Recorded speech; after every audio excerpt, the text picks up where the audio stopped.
another World War I poem. So it starts off with him. Well, what do you guys think strange meeting is? Like, what was your first impression? Probably something you didn't expect, like an encounter that, like maybe with the enemy. It's pretty vague, and like if you didn't know his history in World War I, you wouldn't think it was about the war. Yeah, that's what I thought. I thought it was like when I first started, I thought it was going to be like an enemy encounter too. But I thought it starts off, he escapes battle, so it's kind of like not even a war poem because he's out of the battlefield. So it starts off pretty like positive almost. Yeah. Yeah, he said he escaped, so that's pretty good. Like a profound, that's strong positive connotation. And when he gets to this place and he goes through this tunnel, he finds sleepers, which I took as dead soldiers. Yeah. Dead people sleeping, and then he probed them and one spraying up, and that spraying like caught my attention, like he wasn't expecting it. Yeah. Right. And so he meets this one soldier. It doesn't say his name, but we know he's dead from the dead smile.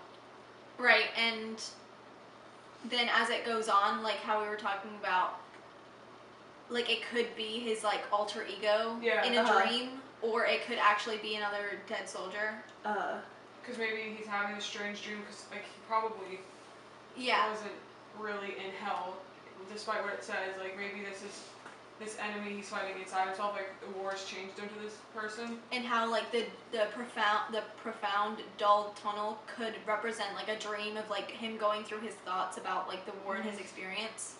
He probably thought it was going to be totally different than it ended up being. Right.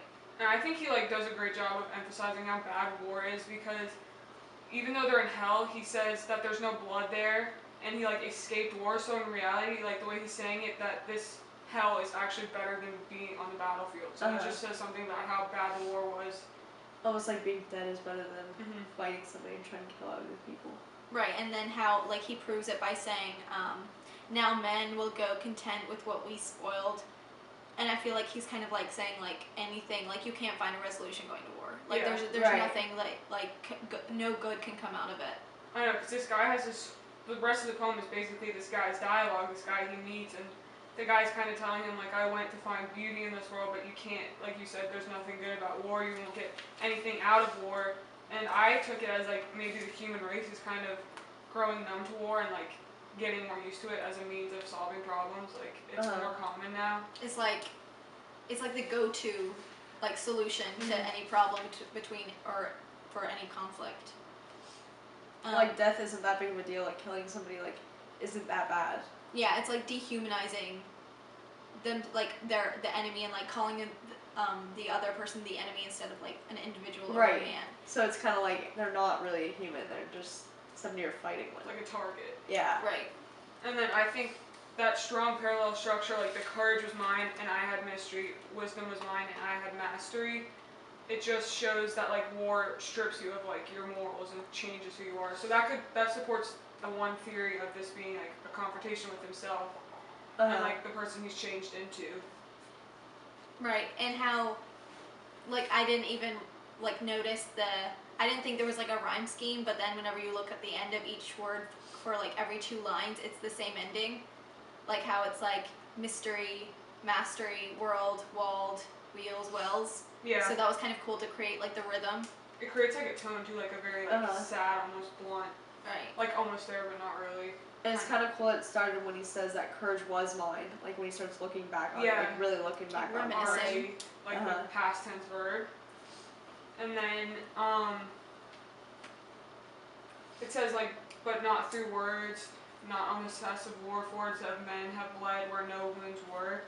I feel like it's almost like pointless, like we're going to war, but there's no need to, like when we could resolve problems a different way.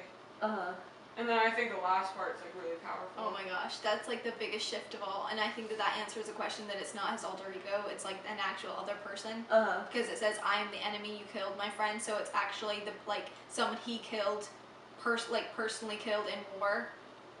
And so like almost now they're kind of not content, but they're both kind of like, let us sleep now, like let us just be at rest because it's over, there's nothing we can do about it. The strong juxtaposition of like enemy, friend, like putting those together, it's just like And then, like you said, no matter if they were fighting or who they were fighting for, what side they were on, they're both dead, and now they're both in the same situation. War has put them in this situation.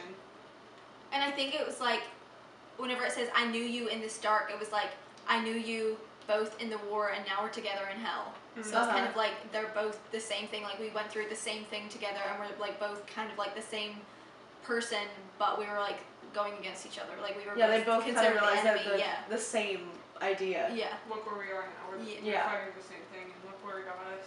Right. So, it's another Owen poem about how war is not the answer, like his main theme. And how the visual porosity at the end, like, let us sleep now. Oh yeah. That really stands out. Centered and short, like, to the point. Mm-hmm. Like, you kind of sleep to get over it. Yeah.